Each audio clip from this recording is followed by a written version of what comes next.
पूर्व सांसद रमाकांत यादव, समाजवादी सरकार में रहे मंत्री विधायक ललई यादव जी, विधायक जगदीश सोनकर जी, एमएलसी आशुतोष सिन्हा, लल्लन प्रसाद एमएलसी जी, पूर्व विधायक जगदीश नारायण जी, पूर्व विधायक श्रद्धा देवी जी, राज बहादुर यादव, विधायक प्रभु नारायण यादव जी, विधायक जो दूसरे दल से हैं श्रीमती सुषमा पटेल जी, पार्टी के नेता केपी यादव, पूर्व विधायक ओम प्रकाश दुबे जी, राजनारायण बिंद जी, रणजीत सिंह पटेल जो आजकल समाजवादी पार्टी में हमारे साथ हैं, श्री यादव जी, पूर्व मंत्री गुलाब चंद सजोर जी,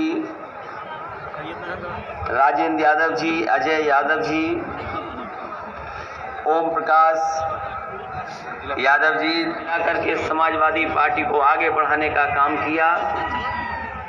उनका आज जन्मदिन जो हम सब लोग याद कर रहे हैं, जब आज हमारे बीच में पारसनाथ यादव जी नहीं हैं, अगर हमारे बीच नहीं हैं, लेकिन उनके तमाम कार्यकर्ता साथी और पूरा का पूरा परिवार हमें दिखाई दे रहा है।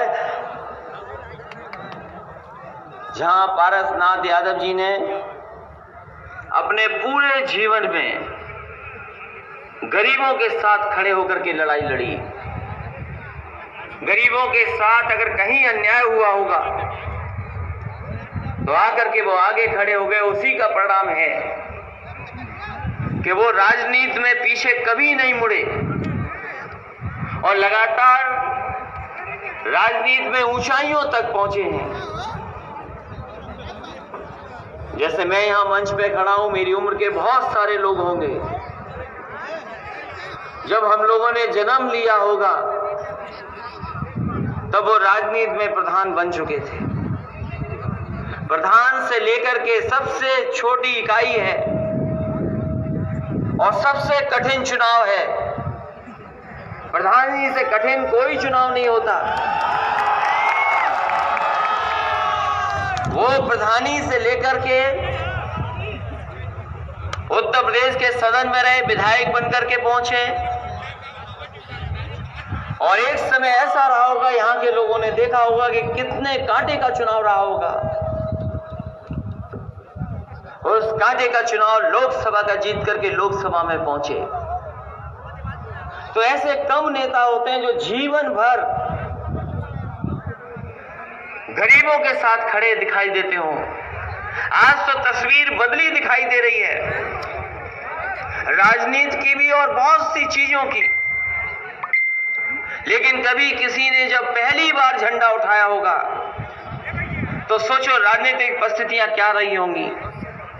अगर हम पीछे मुड़ करके देखें 70 के इलाके के 70 के समय को, तो बताओ हम और आप क्या वो सम्मान पा जाते थे जो यहाँ आगे निकाल करके और समाजवादी पार्टी का झंडा बुलंद किया उन्होंने। वो बहादुर थे, वो बहादुर नेता। और हम लोगों ने तो बचपन से देखा, वो कभी जब विधानसभा में दिखाई देते थे, सभा में दिखाई देते थे, वो इतने दूर से ही पहचाने जाते थे कि हाँ ये पारसनाथ यादव हैं।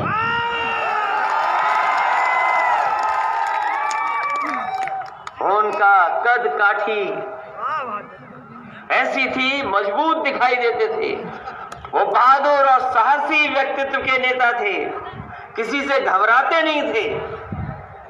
ऐसे नेता हम लोगों ने खोए हैं। मैं जब राजनीति में नहीं था तब भी मैं मिला उनसे,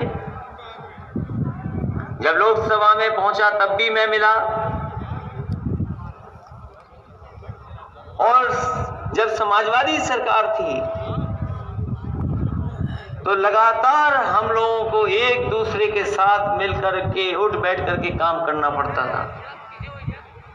और जब कभी उन्होंने सुझाव दिया, उनके सुझाव में या तो गरीब की बात होती थी या समाजवादी पार्टी कैसे आगे बढ़े, उस दिशा में हमेशा समय समय पर हम समाजवादी लोगों को बताते रहते थे।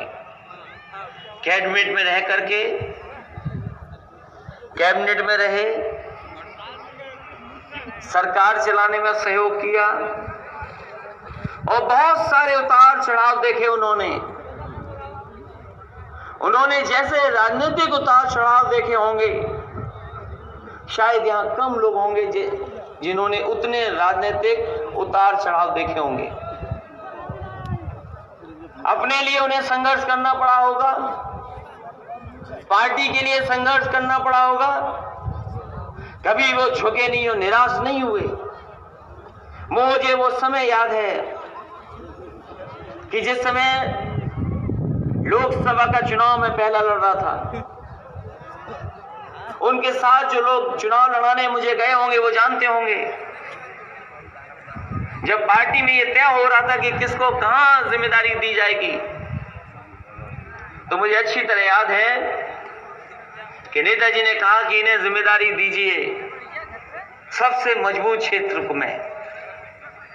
वो हमारी लोकसभा का भरतना का क्षेत्र था,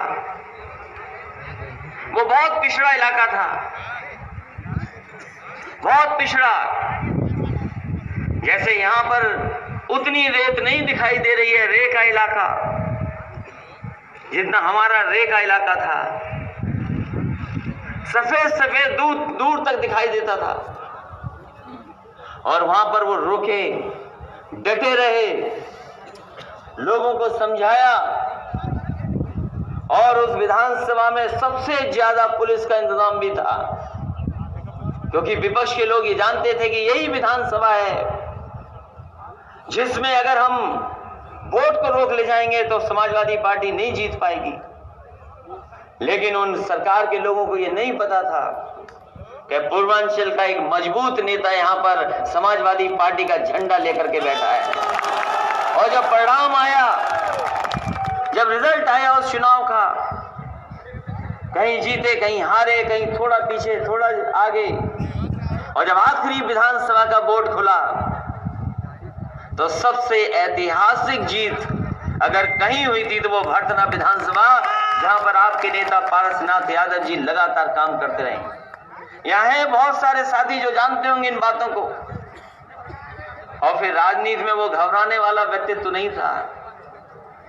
जिन्होंने काम किया होगा साथ वो जानते होंगे कि राजनीति में उनका जो पॉलिटिकल कैरेक्टर था वो घबराने वाला नहीं था। और जब बीमारी के हालात में भी हम मिले उनसे, वो कितने भी तकलीफ और परेशानी में थे, अपनी तकलीफ और परेशानी को दूसरे तक नहीं पहुंचने देते थे, दूसरा न महसूस करे कि उन्हें तकलीफ है। ये होती है पर्सनालिटी, ये इस तरीके से पहचान होती है नेता की। और जब मैं उन्हें एक बार रात में अचानक उनकी शायद तबीयत, जब मैं उनसे इमरजेंसी में मिलने गया, तकलीफ भी रही होगी लेकिन उनके चेहरे और बातचीत पे वो घबराहट नहीं थी। उन्होंने कहा कि कुछ नहीं, हम सब ठीक हो जाएंगे। उसके बाद में आईसीयू में भी जब वो थे तो एक दिन मैं आईसीयू में देखने पहुंच गया वहां पर, और काफी देर रहे हम लोग वहां पर। जो बातें वो बोलते रहे वो केवल भविष्य की चिंता कर रहे थे।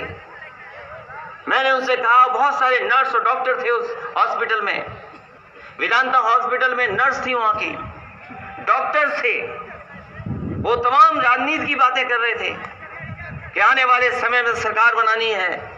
मैंने उनसे कहा कि आप स्वस्थ हो जाओ, आप बिल्कुल चलने फिरने लगो, और जब आप चलोगे तो समाजवादी सरकार अपने आप बन जाएगी, आप उसके बारे में चिंता मत करो, सोचो नहीं। लेकिन कुछ चीजें हमारे और आपके हाथ में नहीं है। हम कितनी भी प्रयास और कोशिश कर लें, हम और आप कुछ चीजों को नहीं रोक सकते। समय को हम नहीं रोक सकता, कोई भी रोक सकता। और इतना बड़ा सच हम सब जानते हैं कि जो धरती पे आता है, जन्म लेता है, उसे एक न एक दिन जाना पड़ता है। हम आज सब लोग जब अपने समाजवादी नेता पार्षद यादव जी को याद कर रहे हैं उनके जन्मदिन पर, तो यही संकल्प लेंगे कि जो रास्ता उन्होंने दिखाया था और समाजवादियों को चलने के लिए कहा, उसी रास्ते पर और मजबूती से हम लोग चलेंगे। मुझे याद है अभी मल्हनी का चुनाव हुआ और चुनाव में पार्टी के बहुत नेता पहुंचे। एक दिन लकी ने भी कहा कि आप आ जाओ कैसे भी। मैंने कहा कि इस समय अभी हमें मत बुलाओ बाई इलेक्शन में, लेकिन फिर भी मैंने जानकारी की, लोगों से फोन पे बातचीत की और लोगों से भी पता करवाया कि क्या चल रहा है, ये बताओ मल्हनी में क्या हो रहा है। बोले चुनाव तो है बहुत कठिन, लेकिन चुनाव में बीजेपी से नहीं हो रहा, किसी और दल से हो रहा है, किसी और से हो रहा है चुनाव। और जब पूरी बातचीत जानकारी मिल गई तो हमें पता था कि मल्हनी की जनता समाजवादी पार्टी को जिताने जा रही है। मैं एक एक कार्यकर्ता का धन्यवाद देना चाहता हूं। अभी लकी कह रहे थे ये हमारे सेक्टर के प्रभारी हैं, ये जो बैठे हैं हमारे सेक्टर के प्रभारी हैं, मैं इन्हें तो देता ही हूं धन्यवाद, लेकिन एक एक कार्यकर्ता, एक एक नेता का मैं धन्यवाद देता हूं। और गांव में रहने वाले गरीब किसान, माताएं, बहनें और नौजवान जिन्होंने मदद की समाजवादी पार्टी की और लकी यादव को विधानसभा में पहुंचाने का काम किया। और हमें भरोसा इसलिए भी था, मैंने लकी से कहा और बाद में सोचा कि लकी एक बहादुर बेटे का बहादुर बेटा है और जीत करके आएगा। मैं आपका धन्यवाद देता हूं, सब लोगों का आभारी हूं कि उस कठिन लड़ाई में आपने जिताया। जब एक एक seat Bharatiya Janata party Samajwadi party को हराना चाहती थी, वो भारतीय जनता पार्टी के लोग नहीं चाहते थे कि समाजवादी लोग जीते। वो हर रणनीति बना रहे थे, उन्हें जो जो करना था वो सब किया उन्होंने। और फिर यहां जितने बैठे लोग हैं ये तो जानते हैं कि विपक्ष के लोग जो हैं, सरकार में जो लोग बन गए आजकल, क्या नहीं किया उन्होंने। जो जो कर सकते थे,